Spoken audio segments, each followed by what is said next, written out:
थकने नहीं देगी ये दवा कि कभी आप थकान महसूस करेंगे। लेकिन आप जिम्मेदारी समझें, आप समझें कि पिताजी आपसे कह भले ही नहीं रहे, लेकिन वो अब चाहते हैं कि घर अब तुम संभालो। वो अब चाहते हैं कि छोटे भाई की देखभाल तुम करो।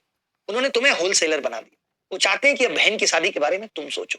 वो चाहते हैं कि माँ के सपने तुम्हारे पढ़ाई की वजह से जो अधूरे रह गए उन्हें अब तुम पूरा करो। पिताजी जिन्होंने अपने लिए कभी कपड़े सिलवाने के बारे में नहीं सोचा, लेकिन तुम्हें एक अच्छी ड्रेस ला कर दी कि तुम्हें समाज में बच्चे ये ना कहें, तुम हीन भावना का शिकार ना हो कि तुम्हारे पास अच्छे कपड़े नहीं है। अपने ख्वाबों को मारकर, अपने सपनों को तोड़कर माँ बाप ने तुम्हें यहां पहुंचाया है। क्या कर रहे हो? तुमने क्या किया है उनके लिए? बताओ मुझे आज तक। कभी वो तुम्हें कोई चीज नहीं भी दिला पाते हैं ना, तो वो जाहिर भी नहीं होने देते, लेकिन उन्हें दुख होता है। उनका दिल दुखता है इस चीज से भी। हर माँ बाप ये चाहता है कि मैं इतना कुछ कर लूं कि मैं अपने बच्चों के हर ख्वाब पूरे कर सकूं। मजबूरियां हैं उनकी भी कि उन्हें तुम्हें डांटना पड़ता है, उन्हें तुम्हें समझाना पड़ता है, उन्हें तुम्हें ताने देने पड़ते हैं। वो भी दुखी हैं, उनके पास भी कोई बहुत जायदाद नहीं है, उनके पास भी पैसा नहीं है। तुम अगर नहीं पढ़ोगे तो तुम्हारे पास ऑप्शन क्या है, मैं पूछता हूँ। क्या तुम छोटा सा प्रोविजन स्टोर खोल के अमूल का दूध बेचोगे, जहां चलते फिरते लोग आके तुमको ताने देके चले जाएंगे, खुले नहीं है, खुले रखा करो भैया? है? प्रोविजन स्टोर पे आके कोई मेडिकल की दवाई मांग लेगा, कोई अदरक मांग लेगा और तुम्हें बोलना पड़ेगा कि नहीं है, फिर वो तुम्हें बोलेगा रखा करो। अच्छा लगेगा तुम्हें? इतने छोटे सपने के लिए बड़े हुए थे तुम, इतने छोटे काम करने के लिए अभिनय मैथ से जुड़े थे तुम। अरे तुम्हें बहुत कुछ करना है अभी जीवन में, बहुत आगे जाना है तुम्हें। ये सरकारी नौकरी तो मात्र एक रास्ता, एक सीढ़ी है तुम्हें आगे ले जाने के लिए, जहां ये प्रूव हो जाएगा कि यू कैन डू समथिंग, तुम कुछ कर सकते हो। तुम्हारे दिमाग में भी, समाज के दिमाग में भी। आज ये कहना आसान है, हर कोई ये कह देता है, अरे समाज पे ध्यान ही मत दो, कौन क्या कहता है। मुश्किल है, असंभव है, ऐसा हो ही नहीं सकता। हम जिस समाज में रहते हैं और हमें समाज की चिंता ना हो, ये संभव नहीं है। आज हम हर चीज लोगों को दिखाने के लिए करते हैं। हो ही नहीं सकता ऐसा, वरना इस संसार में कोई कपड़े भी नहीं पहनता भाई। फर्क पड़ता है लोग क्या कहेंगे। हर कोई ऐसा, दुनिया में कोई नहीं है जिसको ये फर्क नहीं पड़ता कि लोग क्या कहेंगे।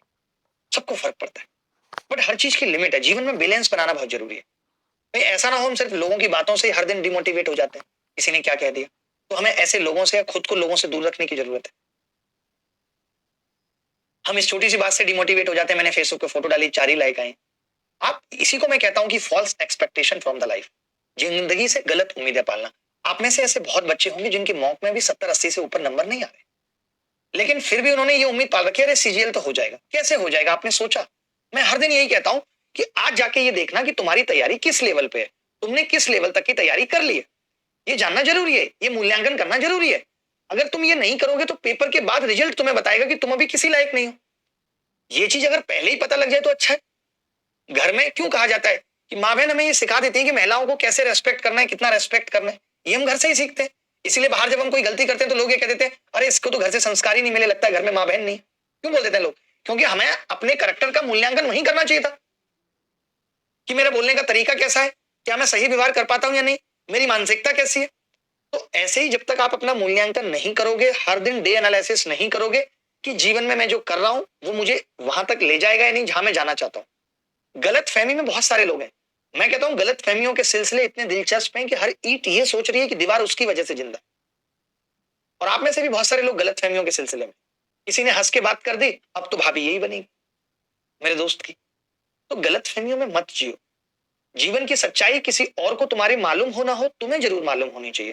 तुम्हें यह पता होना चाहिए कि तुम कितने पानी में हो। तुम अपने मॉक का स्कोर किसी तीसरे आदमी को बताओ ना बताओ, तुम्हें जरूर पता होना चाहिए कि अभी जो तुम्हारा मॉक का स्कोर है, इससे सिलेक्शन नहीं हो पाएगा। ये मैं लगातार एक ही चीज समझा रहा हूं, क्योंकि फिर सिर्फ बहाना बनाते रह जाओगे। पेपर अच्छा नहीं आया था, सिलेबस बदल गया था, जो पढ़ के गया था वो नहीं आया था। इस तरीके के बहानेबाजी लोग सुन के हंस के निकल जाएंगे, कोई नहीं सुनेगा, आपके खुद के माँ बाप नहीं सुनेंगे। आप जो मर्जी बहाना बना लेना, क्योंकि लिखने वाले तो तकदीर अपनी टूटी कलम से भी लिख लेते हैं जिसको लिखनी होती है।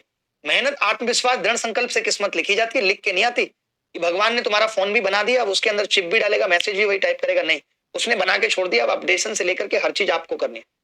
उसने किस्मत लिखने का जरिया भी तुम्हें दे दिया। जितनी मेहनत करोगे, सही दिशा में मेहनत करोगे, अपने आप किस्मत बदल जाएगी। दिखाना एक बार क्या लिखा है। बिना मेहनत के कुछ नहीं होगा। मैं यहां भी देखता हूं, आज मैं बहुत दिनों बाद ये बात कह रहा हूं, मैं यहां भी देखता हूं तो बच्चे सिर्फ क्या है, इधर उधर की बातें करेंगे। मेरी शादी करा दो। मैं कौन होता हूं तुम्हारी शादी कराने वाला? नौकरी लगेगी, अपने आप 10 रिश्ते आएंगे, हम कराएंगे शादी। सर वो मान नहीं रही, एक बार सफल तो हो जाओ, उसका छोड़ो, उसका बाप भी मानेगा ना। भाई जीजा बोल दे तो कहना। तो भाई मेहनत कर लो, बिना मेहनत किया किसी को कुछ नहीं मिला। फर्क इतना है कि हम किसी भी सफल आदमी को तब देखना शुरू करते हैं जब वो सफल हो चुका होता है। उसके पीछे की कहानी हम नहीं जान पाते कि उसका कितना लंबा सफर रहा है। हर आदमी माउंटेन पे पहुंचे हुए आदमी का चेहरा देखता है, किसी को नहीं पता पैरों में छाले कितने।